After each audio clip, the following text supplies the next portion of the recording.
नमस्कार, मैं प्रद्युमन जोशीला नलवा।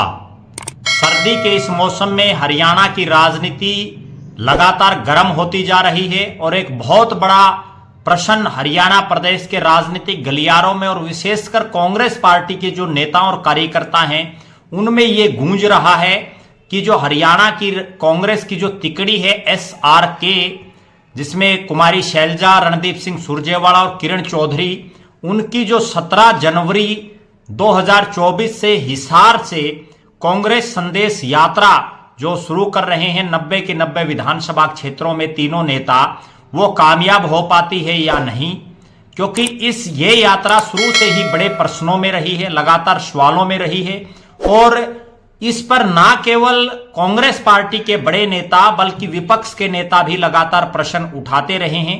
क्योंकि SRK जो तिकड़ी है उसका 90 के 90 विधानसभा क्षेत्रों में ऐसा नहीं है कि बहुत लंबा चौड़ा प्रभाव सभी विधानसभा क्षेत्रों में है, तो लिहाजा अब ये देखना है कि इस SRK तिकड़ी की जो ये कांग्रेस संदेश यात्रा है ये कितनी कामयाब हो पाती है।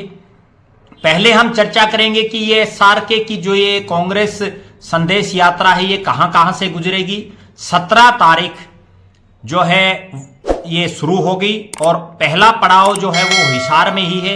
हिसार शहर की जो नई सब्जी मंडी है वहां पर एक बड़ी रैली का आयोजन किया गया है, जिसमें कांग्रेस पार्टी के तीनों नेता, राष्ट्रीय महासचिव और उत्तराखंड की प्रभारी, पूर्व केंद्रीय मंत्री, पूर्व प्रदेश कांग्रेस की अध्यक्ष कुमारी शैलजा, राष्ट्रीय महासचिव कर्नाटक के प्रभारी, राज्यसभा के सांसद और पूर्व मंत्री रणदीप सिंह सुरजेवाला, पूर्व मंत्री, पूर्व CLP की नेता और तोशाम की विधायक किरण चौधरी और जो उनके तमाम समर्थक हैं उनके द्वारा ये रैली का आयोजन, और इस रैली में ये तमाम नेता उसको संबोधित करेंगे। इसके बाद ये यात्रा हिसार शहर से होती हुई पहुंचेगी नलवा विधानसभा क्षेत्र के चौधरीवास गांव में। नलवा विधानसभा क्षेत्र में इस तिकड़ी का कोई बहुत लंबा चौड़ा प्रभुत्व नहीं है, ना ही इनके पास किसी तरह का कोई MLA लेवल का कोई कैंडिडेट तीनों ही नेताओं के पास दिखाई नहीं दे रहा है। लिहाजा नलवा विधानसभा में जब ये रैली पहुंचेगी, ये यात्रा पहुंचेगी, तो ये कितनी कामयाब हो पाएगी ये बड़ा सवाल है और इस पर ना केवल कांग्रेस के बल्कि विपक्ष के नेताओं की भी नजरें रहेंगी। जब चौधरीवास जाएगी हिसार से तो रास्ते में airport Chowk, Anaj Mandi, government college, hospital, bus stand, Fuhara Chowk, court complex, Gangwa, Muklan से होती हुई जो है ये यात्रा चौधरीवास पहुंचेगी। इसमें एयरपोर्ट चौक पर कांग्रेस भवन के पास, कोर्ट कॉम्प्लेक्स के अंदर जो है यहां कार्यक्रम भी रखे गए हैं। इसके बाद चौधरीवास से जो यात्रा है ये नलवा विधानसभा क्षेत्र के जो बड़े गांव और ऐतिहासिक और क्रांतिकारी जो गांव है मंगाली, वहां ये यात्रा पहुंचेगी और इस दौरान ये कालवास और सिंघराण इन गांव से होते हुए यात्रा जो है मंगाली गांव में पहुंचेगी और उसके बाद यात्रा का समापन हिसार में हो जाएगा। ये कुल मिलाकर के कहा जा सकता है कि 2 विधानसभा क्षेत्रों की यात्रा 17 तारीख को रहेगी। उसके बाद 18 तारीख को आदमपुर का जो चिक्कणवास गांव है उसके वहां से ये यात्रा शुरू होगी और उसके बाद चिक्कणवास से होते हुए पाबड़ा में एक बड़ी जनसभा का आयोजन किया गया है। पाबड़ा उकलाना विधानसभा क्षेत्र का बड़ा गांव है, पंचग्रामी जिसको हम बोलते हैं। इस दौरान अग्रोहा मोड़, नंगथड़ा, किरोड़ी, बाड़क चोपटा, बाड़क गांव में अलग अलग जो है रोड के ऊपर स्वागत समारोह रखे गए हैं। पापड़ा गांव में फिर बड़ी जनसभा होगी। पापड़ा से ये जो यात्रा है ये वापस सरसोद की तरफ आएगी और सरसोद गांव में भी जो है एक वेलकम प्रोग्राम रखा गया है। सरसोद बरवाड़ा विधानसभा क्षेत्र का गांव आ गया।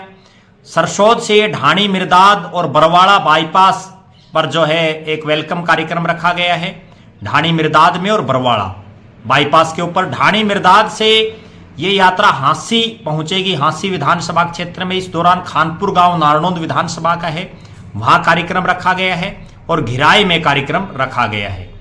घिराई से यात्रा हांसी पहुंचेगी। हांसी जो है सैनी धर्मशाला में कार्यक्रम रखा गया है और उसके बाद डॉक्टर BR अम्बेडकर चौक पर कार्यक्रम रखा गया है और जाट धर्मशाला में कार्यक्रम रखा गया है।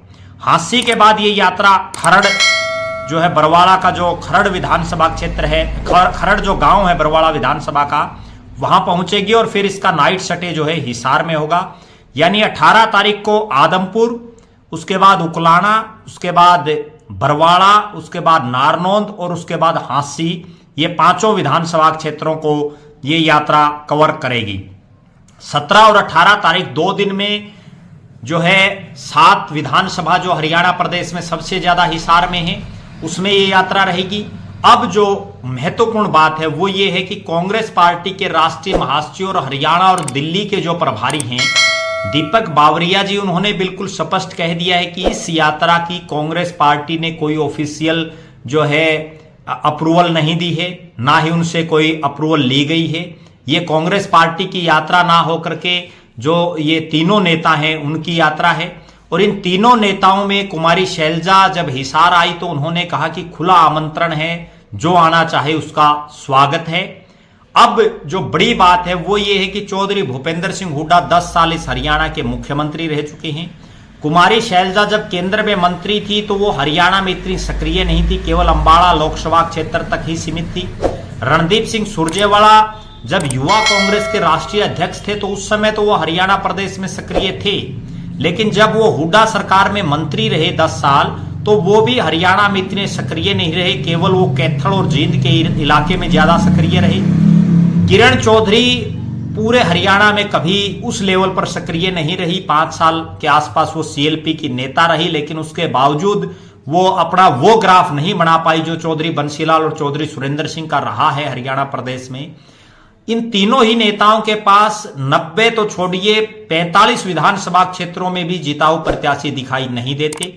अगर हिसार जिले की ही बात करें जो कुमारी शैलजा का गृह जिला है, उसमें भी ये हालात है कि बहुत से ऐसे टिकटार्थी कुमारी शैलजा के आसपास इर्द गिर्द जो है मन मन में उनके लड्डू फूट रहे हैं कि उनको टिकट वो दिला देंगी, जिनको 10,000 से नीचे का प्रत्याशी माना जाता है।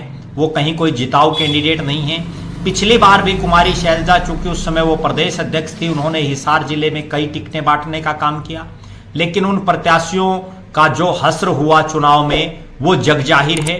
अब कुमारी शैलजा, रणदीप सिंह सुरजेवाला और किरण चौधरी को अगर चौधरी भूपेंद्र सिंह हुड्डा का जो कांग्रेस का दूसरा जो गुट है उससे सीधी टक्कर लेनी है या अपने लोगों को ज्यादा टिकटें दिलानी है, तो उससे पहले उनको अपने पास जिताऊ चेहरे चाहिए। उन जिताऊ चेहरों की खोज उनको पहले करनी पड़ेगी। जो आसपास जो इर्द गिर्द जो लोग इन तीनों नेताओं के रहते हैं उनके में से अधिकतर के बलबूते पर जो है आप कांग्रेस पार्टी को नहीं सत्ता में ला सकते।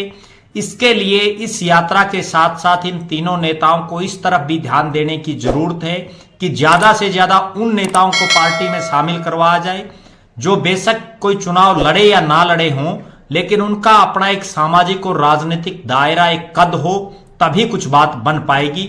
हमारी नजरें इस यात्रा पर लगातार बनी रहेंगी। 18 के बाद यात्रा में विश्राम है, उसके बाद नया जो शेड्यूल जारी होगा उस पर भी हम चर्चा करेंगे।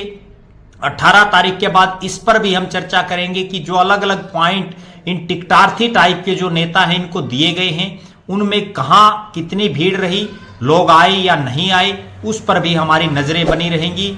उस पर हम एक अगले वीडियो में आपसे रूबरू होंगे। आप लगातार हमारे साथ बने रहें। हमारे फेसबुक पेज को लाइक और फॉलो करें, यूट्यूब पर चैनल को सब्सक्राइब करें, बेल आइकन घंटी का बटन अवश्य दबाएं, वीडियो को ज्यादा से ज्यादा शेयर करें, अपने कमेंट्स अवश्य लिखें। बहुत बहुत धन्यवाद। आपका अपना प्रद्युमन जोशीला नलवा।